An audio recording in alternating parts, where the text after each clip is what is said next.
6 of the 10 things I tested on my own washing machine did nothing. Not a little better. Nothing.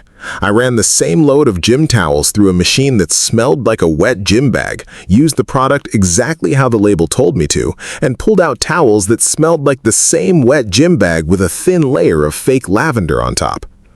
That's the part nobody tells you. A lot of these odor removers aren't cleaning your machine. They're perfuming the smell you already have. And once that fragrance burns off in about a day, you're right back where you started, except now you've spent $12 and you think the problem is fixed. It's not fixed. It's hiding. I've been cleaning machines, commercial and residential, for over 20 years. My grandfather ran a janitorial route with 300+ machines on it back when laundromats were still a real business, and one thing he told me stuck. If you can smell it, it's already growing. Not building up, growing. That's biology, not laundry. So I bought 10 of the most popular odor removers I could find. Big box store shelves, Amazon bestsellers, the stuff sitting right at eye level when you walk down the laundry aisle. And I ran them through machines with real, documented odor problems. No lab, no sponsor, just a rag, a nose, and 2 decades of knowing what a clean drum actually smells like versus what a masked one smells like. Here's what actually worked, what was a waste of money, and more importantly, why almost none of these products are solving the actual problem in the first place. Problem. If your washing machine smells bad, it's not really your machine that smells. It's a specific handful of spots inside it you can't see when you look in the drum. That's the part that trips people up. You open the lid, you look inside, everything looks clean, white drum, no visible gunk, and you think, well, it looks fine, so the smell must be coming from somewhere else. Maybe the drain, maybe the pipes, maybe you start blaming the detergent. Meanwhile, the actual source is sitting 8 inches away from your face and you're looking right past it. On a front loader, it's the rubber gasket, the boot, that seals the door. Pull that gasket back and look at the fold underneath it sometime. Most people never do this. That fold holds water after every single wash, and it holds lint, hair, detergent residue, and fabric softener film along with it. It's dark in there, it's damp, and it almost never fully dries between loads. That's not a design flaw people talk about enough. That's just where the water goes. On a top loader, it's usually the space under the agitator, or in the newer impeller-style machines, the gap around the base of the tub where water pools after the cycle ends.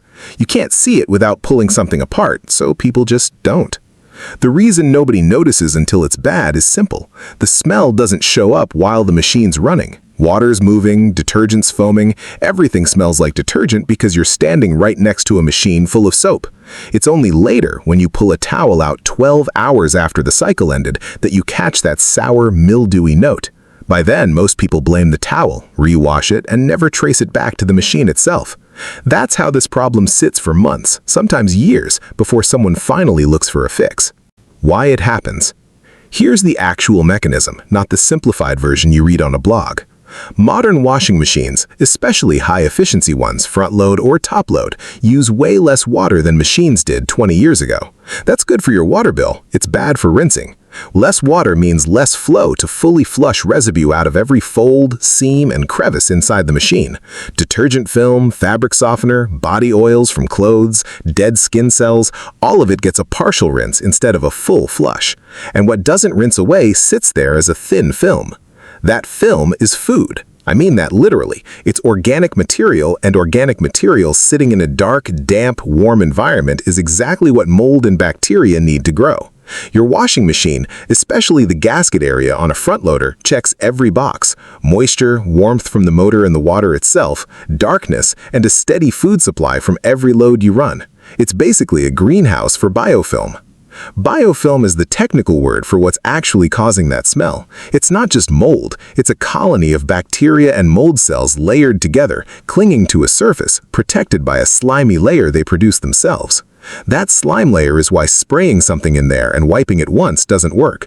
The surface bacteria die, sure, but the layer underneath is protected by the biofilm structure and survives. I've scraped this stuff off a gasket with a putty knife on jobs. It comes off in a sheet, almost like a thin rubber peel.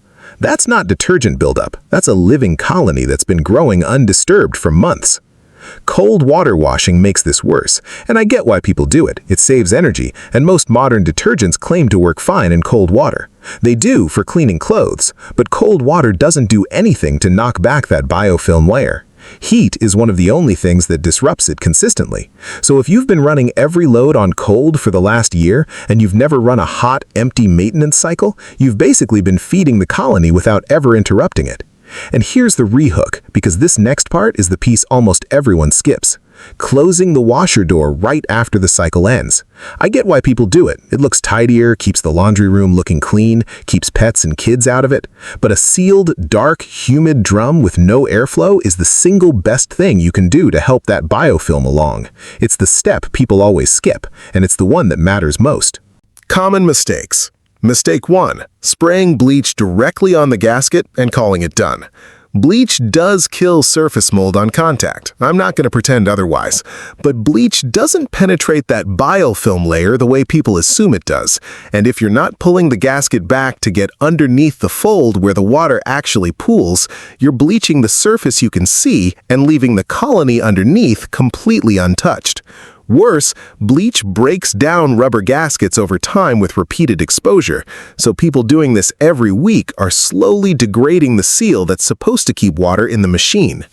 Mistake 2, relying only on the tablet or pod cleaners without ever manually wiping the gasket. This is the mistake almost every one of the products I tested was banking on. You drop a tablet in, run a hot cycle, and the tablet does knock back some of the buildup in the drum and the drain path. That part's real. But most of these tablets are formulated to work in open water flow, not sitting inside a tight rubber fold that barely gets touched by the water stream. So the tablet cleans the parts of the machine that were already getting rinsed reasonably well and completely misses the actual source. You finish the cycle, the machine smells like fragrance for a day, and the colony in the gasket fold never even got contacted. Mistake 3. Using vinegar as a full solution instead of a maintenance step. Vinegar is acidic enough to help break down mineral deposits and some organic residue, and I don't have a problem with people using it. The mistake is treating a single vinegar cycle as the fix for a machine that's already got a heavy, established colony. Vinegar is a maintenance tool for a machine that's already reasonably clean. It's not strong enough on its own to strip out months of built-up biofilm. People run one vinegar cycle, smell temporary improvement from the acidity cutting through the top layer, assume they've solved it, and then wonder 3 weeks later why the smell's back. Alright, here's what actually works, based on what I saw testing all 10 products and running this exact process on real problem machines for years. Stage 1. Manual gasket cleaning every time, no exceptions.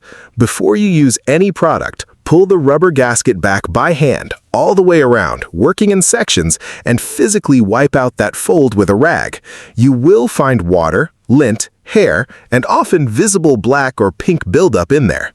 This is non-negotiable, and it's the step every single failed product in my test was skipping past. Use a mix of warm water and a small amount of dish soap on the rag first to break down the surface layer. Then go back with straight white vinegar on a second rag to hit anything left behind.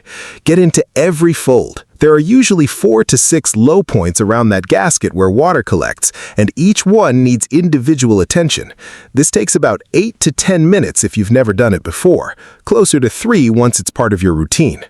Stage 2, the hot cycle with the right additive done correctly. Run the hottest, longest cycle your machine has, usually labeled sanitize or heavy duty, completely empty. This is where a product actually earns its place, but only after stage 1, not instead of it. Of the 10 I tested, the ones that performed best were the powder-based oxygen cleaners, not the pod or tablet versions. Powder dissolves faster and disperses more evenly through the water, which matters because you want that cleaning agent moving through every part of the drum and the drain path, not just sitting where it landed. Use the full recommended amount. Don't go light on it thinking you'll save product, because underdosing is exactly why some of the milder tablets underperformed in my tests to begin with. Stage 3, the door and dispenser drawer. Pull your detergent dispenser drawer completely out, most slide out with a small release tab, and soak it in hot water with a little dish soap for 15 minutes. That drawer builds up a paste of old detergent and fabric softener that most people never touch, and it drips residue back into the machine every single wash. While that's soaking, leave the washer door open and let the drum air out. Pro tip, and this is the one thing almost nobody does: After your maintenance cycle, run a dry towel through a short spin-only cycle with the door propped open right after. That extra spin flings out most of the residual water sitting in the boot and drum that would otherwise just sit there for the next 6 to 8 hours, drying slowly and feeding the next round of growth.